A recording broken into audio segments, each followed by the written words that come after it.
ഈ കാണുന്നത് നമ്മുടെ മാർക്ക് സക്കർബർഗിന്റെ ഒരു ഫോട്ടോ ആണ്. ഇതിലൊരു കാര്യം ശ്രദ്ധിച്ചോ, അദ്ദേഹത്തിന്റെ വെബ് ക്യാമിന്റെ മുകളിൽ അദ്ദേഹം ഒരു സ്റ്റിക്കർ ഒട്ടിച്ച് വെച്ചിട്ടുണ്ട്. ടെക് കൊണ്ട് അമ്മാനമാടുന്ന അദ്ദേഹത്തിന് വരെ അറിയാം ഇന്നത്തെ കാലത്ത് cyber security is A joke എന്നുള്ളത്. ഈവൻ എപ്സ്റ്റീന്റെ കേസിൽ തന്നെ പറയുന്നുണ്ട് അവർ പലരെയും കൂടെ നിർത്തിയത് ഈ ബ്ലാക്ക് മെയിലിലൂടെയും സെക്സ്റ്റോഷനിലൂടെയും ഒക്കെ തന്നെയാണെന്നുള്ളത്. ഇങ്ങനെ വേറെ എവിടെയോ നിന്ന് നമ്മുടെ ഡിവൈസസിലെ ക്യാമറയെ ആക്സസ് ചെയ്യുന്ന മാൽവെയറിന് പറയുന്ന പേരാണ് റിമോട്ട് ആക്സസ് ട്രോജൻസ്. ഇത് പണ്ടാണെങ്കിൽ വലിയ കുഴപ്പമില്ലായിരുന്നു, കാരണം നമ്മൾ വല്ലപ്പോഴേ നമ്മുടെ ഡിവൈസസ് ഇന്റർനെറ്റുമായിട്ട് കണക്ട് ചെയ്യാറുള്ളൂ. ഇപ്പൊ വീട്ടിൽ ഓഫ് ആക്കാത്ത രണ്ട് ഡിവൈസസ് ഫ്രിഡ്ജും വൈഫൈ ആയിരിക്കും, കാരണം ഇന്റർനെറ്റ് ചീപ്പാണല്ലോ. ഒരുപാട് കേസസ് ഉണ്ടായിട്ടുണ്ട് ഇതിനു മുമ്പേ. കെസിഡി വൂൾഫ് എന്ന് പറയുന്ന ഒരു മിസ് USA-ക്ക് 2013 ഇങ്ങനെ ഒരു ദുരനുഭവം സംഭവിച്ചിരുന്നു. ഇതിനുവേണ്ടി ഇറക്കിയ കുറെ സോഫ്റ്റ്വെയർസ് ഓപ്പൺ മാർക്കറ്റിൽ വരെ വിറ്റുകൊണ്ടിരുന്നു. കുറച്ച് കൊല്ലങ്ങൾക്ക് മുമ്പാണ് അതൊക്കെ ബാൻ ചെയ്തത്. ഈവൻ ഒരു സ്കൂള് വരെ, പെൻസിൽവേനിയയിൽ ഒരു സ്കൂള് കുട്ടികളെ ട്രാക്ക് ചെയ്യാൻ എന്നുള്ള പേരിൽ, ആന്റി തെഫ്റ്റ് എന്നുള്ള പേരിൽ അവരുടെ ലാപ്ടോപ്പുകളിൽ ഇതൊക്കെ ഇൻസ്റ്റാൾ ചെയ്തു. അങ്ങനെ പാരന്റ്സ് ഇത് കണ്ടെത്തി കേസ് കൊടുത്തതിനൊക്കെ ശേഷമാണ് ഇതൊക്കെ റിമൂവ് ആവുന്നതും ബാൻ ആവുന്നതും. പിന്നെ ലൂയി മിയാഗ്നോസ് എന്ന് പറയുന്ന ഒരു ക്രിമിനൽ പലരെയും സെക്സ്റ്റോഷൻ ചെയ്യാൻ വേണ്ടി ഇതൊക്കെ ഉപയോഗിച്ചു.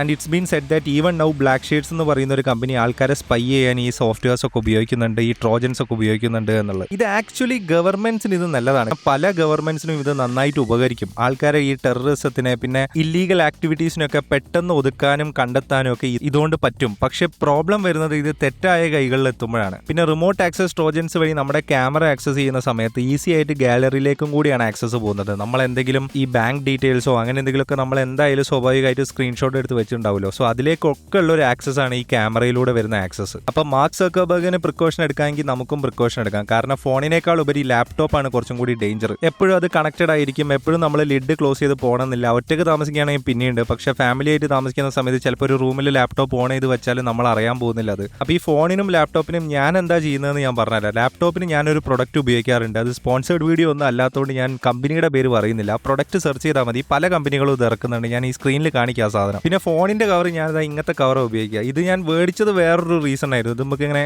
ക്യാമറ തുറക്കുകയും പൂട്ടുകയും ചെയ്യാം. ഞാൻ ഈ നെക്ക് ബമ്പ് വരുന്നതുകൊണ്ട് ഫോൺ യൂസ് ചെയ്തിട്ട് ഞാനിത് കുറച്ച് ഉയർത്തി പിടിച്ചിട്ടാണ് യൂഷ്വലി യൂസ് ചെയ്യുക. അപ്പം കാണുന്നവർ അവരെ ഫോട്ടോ എടുക്കുക എന്ന് വിചാരിക്കേണ്ടെന്ന് വിചാരിച്ചിട്ടാണ് ഞാൻ ഈ കവർ യൂസ് ചെയ്യാൻ തുടങ്ങിയത്. ഇതാകുമ്പോൾ കുറച്ചും കൂടി സേഫ് ആണ്. 90% ഇതൊന്നും പ്രോബ്ലം വരില്ല. പക്ഷെ എന്നാലും ഒരു 10% പ്രിക്കോഷന് വേണ്ടി വരെയാണ് ഇത് വരുന്നത്. മെയിനായിട്ട് ഈ ക്രോം എക്സ്റ്റൻഷൻസ് ഇല്ലേ, ഈ തേർഡ് പാർട്ടി എക്സ്റ്റൻഷൻസ്, പിന്നെ പൈറേറ്റഡ് സോഫ്റ്റ്വെയർസ്, ഇതൊക്കെ യൂസ് ചെയ്യുന്ന സമയത്ത് ഒന്ന് കരുതുക. ഈ പെർമിഷൻ ചോദിക്കുന്ന സമയത്ത് ക്യാമറ കൊടുക്കാതിരിക്കാൻ നോക്കുക. ശ്രദ്ധിക്കാറുണ്ടോ, ഈവൻ കാൽക്കുലേറ്റർ ഇൻസ്റ്റാൾ ചെയ്താൽ വരെ അവർ ചോദിക്കും ആക്സസ് ടു ക്യാമറ എന്നുള്ളത്. അത് കൊടുക്കാതിരിക്കാൻ ഡിനൈ കൊടുത്താൽ മതി. അത് ആൻഡ്രോയിഡിലും iOS-ലും ഒക്കെ ഡിനൈ കൊടുക്കാൻ പറ്റും. പിന്നെ ഒരു യുക്തിപരമായിട്ടുള്ള ഒരു ചോദ്യം വരാം, ഈ ക്യാമറ ഓൺ ആകുമ്പോൾ ആ ലൈറ്റ് വരൂലേ എന്നുള്ളത്. ഇത്രയും ഹാക്ക് ചെയ്യാൻ അറിയുന്നവന്മാർക്ക് ആ ലൈറ്റ് ഓഫ് ചെയ്യാനാണോ പണി? പക്ഷേ ഒപ്പേക്ക് ആയിട്ടുള്ള സ്റ്റിക്കറിന്റെ അകത്ത് കൂടിയും ഈ കവറിന്റെ അകത്ത് കൂടിയൊക്കെ കാണാനുള്ള ടെക്നോളജി എന്തായാലും വരൂല. അപ്പൊ സ്റ്റേ സേഫ്, സ്റ്റേ അവെയർ. അടുത്ത വീഡിയോയുമായി വീണ്ടും കാണാം.